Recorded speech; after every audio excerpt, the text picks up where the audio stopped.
Dear students, जैसे हम ये लेक्चर्स आपने स्टार्ट किए थे। आज हम वही लेक्चर नंबर हमारा 2 है, क्लास हमारी 6 और सब्जेक्ट हमारा इंग्लिश है, जिसका हम लेसन नंबर 7 स्टार्ट करेंगे। हमारा टॉपिक है आज द प्लेस वेयर आई गो। एक पॉइंट है, जैसे हमने पहले लेक्चर में डिस्कस किया था, इसके पॉइंट है एनोनिमस, यानी कि गुमनाम है जिन्होंने अपनी शख्सियत को छुपा के रखा हुआ है। इसके हमने ट्रांसलेशन बाकी आपने पढ़ लिया था। आज हम इसके सिनोनियम पढ़ेंगे। इसके वर्ड देखें जो हमारे पास यहाँ पर हैं। पहला वर्ड है हमारा स्ट्रीम। स्ट्रीम का मीनिंग होता है नदी या नाला, और इसके हमारे जो सिनोनियम है वो है रिवर, ब्रुक, इसका मीनिंग भी है नदी या नाला। सेकंड है रिवाइन, रिवाइन वादी, इसका है वैली या वेल। थर्ड हमारा वर्ड है वाइल्ड। वाइल्ड बोलते हैं जंगली को, बेयर, अनइनहेबिटेटेड एंड अनपॉपुलेटेड। थर्ड है हमारे नेक्स्ट है डर्टी।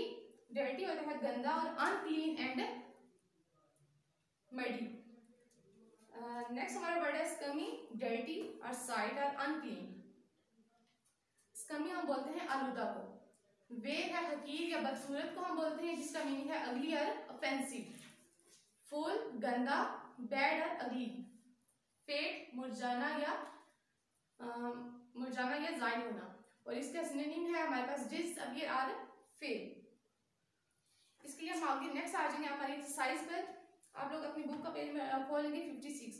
यहाँ पे आपको क्वेश्चन से नजर आ रहे होंगे। यहाँ पे देखिए फर्स्ट हमारा क्वेश्चन है who is I in this poem, यानी कि इस पोइम में जो हमारे पास वर्ड उन्होंने आई यूज किया है वो किसके लिए उन्होंने यूज किया है। I in the poem is the poet but he is an anonymous poet who has hidden his identity. I जो है यहाँ पे पोइट ने अपने लिए यूज किया है, लेकिन वो है अनोनिमस है, यानी कि गुमनाम है, जिसने अपनी आइडेंटिटी को, शनाख्त को छुपाया हुआ है। सेकंड क्वेश्चन है where did the poet play in this childhood, यानी कि अपने बचपन में जो शायर है वो कहाँ पे खेलता था। In his childhood the poet used to play in a stream of clean pure and fragrant water. शायर अपने बचपन में नदी के साफ सुथरे और खालिस और खुशबूदार पानी में खेलता था। थर्ड क्वेश्चन हमारा what was the condition of the stream in poets childhood. शायर के बचपन में नदी की हालत कैसी थी। इन पोइट्स चाइल्डहुड, शायर के बचपन में, the condition of the stream, नदी की हालत वाज वेरी गुड, बहुत अच्छी थी। It was full of clean pure and good smelling water, वो ये साफ खालिस और खुशबूदार पानी से भरी हुई थी। Why does the poet say that the place now seems full and decade, शायद ये क्यों कहते हैं कि अब ये जो जगह है गंदी और खराब है। इसका आंसर है the poet says that the place now seems full and decade because it has been polluted with contaminated and poisonous water and waste materials and its water is now scummy and smells vile। शायर कहते हैं कि जगह अब गंदी और खराब नजर आती है क्योंकि ये जहरीले और गंदे पानी से आलूदा हो गई है और इसका पानी बदबूदार और गंदा है। हमारा नेक्स्ट क्वेश्चन है question number 5। What message does the poet want to convey through this poem. ये जो पोइम है इसके जरिए शायर ने अपने ऐसा कौन सा मैसेज हमें देने की कोशिश की है। थ्रू दिस पोइम, इसका आंसर है through this poem the poet wants to convey the readers a message that we should protect the natural assets like river, stream and keep them clean and against pollution and dirt. If we do not keep our environment clean it will be highly polluted and decayed. Through this poem, यानी कि इस नज़म के जरिए the poet wants to convey the reader a message, यानी कि पढ़ने अपने रीडर को एक ऐसा पैगाम देता है दैट वी शुड प्रोटेक्ट, कि हमें हिफाजत करनी चाहिए द नेचुरल एसेट्स, अपने कुदरती असासों का, लाइक रिवर, जैसे कि दरिया, स्ट्रीम्स, नदी नाले, एंड कीप देम क्लीन, और उनको साफ रखें, against pollution and dirt, pollution और गंदगी जो है, आलूदगी और गंदगी से दूर, और इनको साफ रखें। If we do not keep our environment clean, अगर हम अपने माहौल को साफ नहीं रखेंगे, it will be highly polluted and decayed, अगर हम अपनी फिजा को, अपने माहौल को साफ नहीं रखेंगे तो ये बहुत आलूदा और तबाह हाल हो जाएगी। यहाँ तक हमारे सारे क्वेश्चन कंप्लीट होते हैं। नेक्स्ट आप अपने क्वेश्चन पर आ जाएंगे। यहाँ पे देखिए उन्होंने MCQs दिए हुए, choose the correct option. First हमारा है who played in the stream as a child, यानी कि उन्होंने ऑप्शन हमें दिए हुए हैं poet, we, I and they. हमारा क्वेश्चन है कि वो यहाँ नदी में जो बचपन के तौर पे बच्चा के नदी पे कौन खेलता था। पोइट था, वी थे, आई थे या दे? तो इसका करेक्ट आंसर है पोइट। आ पोइट यानी कि शायर खेलता था।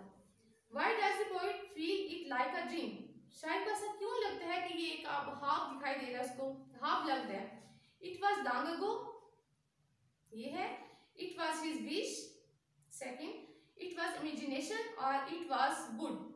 शायर को ये क्यों लगता है कि अब एक ख्वाब उसको लग रहा है?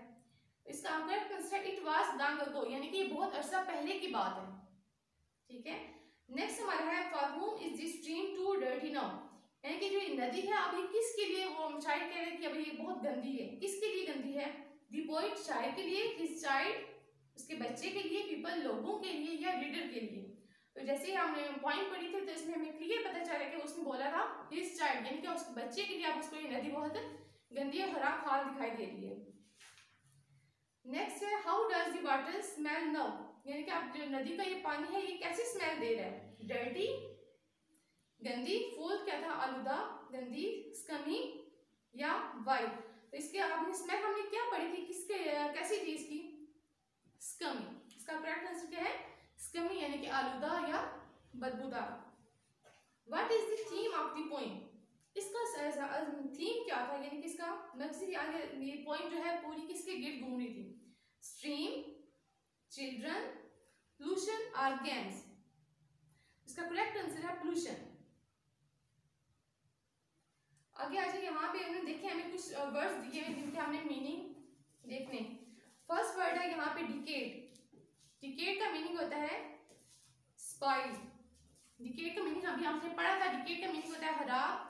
तो इसका हम क्या डिक्शनरी से हमने बोला है कंसल्ट करके यहाँ पे मीनिंग हमने लिखने हैं। तो डिकेड का हम मीनिंग लिख सकते हैं स्पॉइल यानी कि खराब हाल।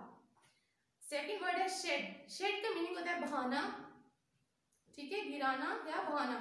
तो इसका हम जो मीनिंग लिखेंगे वो हम फेल लिख सकते हैं या गिव। हमारा नेक्स्ट वर्ड है ड्रीम। ड्रीम हमने जैसे पढ़ा था कि ख्वाब को बोलते हैं, तो यहाँ पे हम कह सकते हैं कि एक्सपीरियंस वाइल स्लीपिंग, यानी कि जैसे हम सो रहे थे जो भी हमारा एक्सपीरियंस होता है सोने के दौरान उसको हम क्या बोलते हैं? ड्रीम। और सेकंड हम कह सकते हैं कि what we see when we are sleeping, यानी कि जो भी हम सोते हुए जो भी चीज हम देखते हैं वो हमारा ड्रीम होता है। नेक्स्ट वर्ड है हमारा एंडलेस। एंडलेस का क्या होता है? खत्म ना होने वाला या लामत नहीं। तो इसको हम कह सकते हैं फाइनाइट या लिमिटलेस या इंटरनल या कंटिन्यूस। यहाँ तक हमारी ये जो एक्सरसाइज है यहाँ तक हमारी कंप्लीट होती है और मुझे उम्मीद है कि आप लोगों को इसकी समझ आ चुकी होगी। यहाँ तक हमारा लेसन यहीं तक था और अल्लाह हाफ़िज़।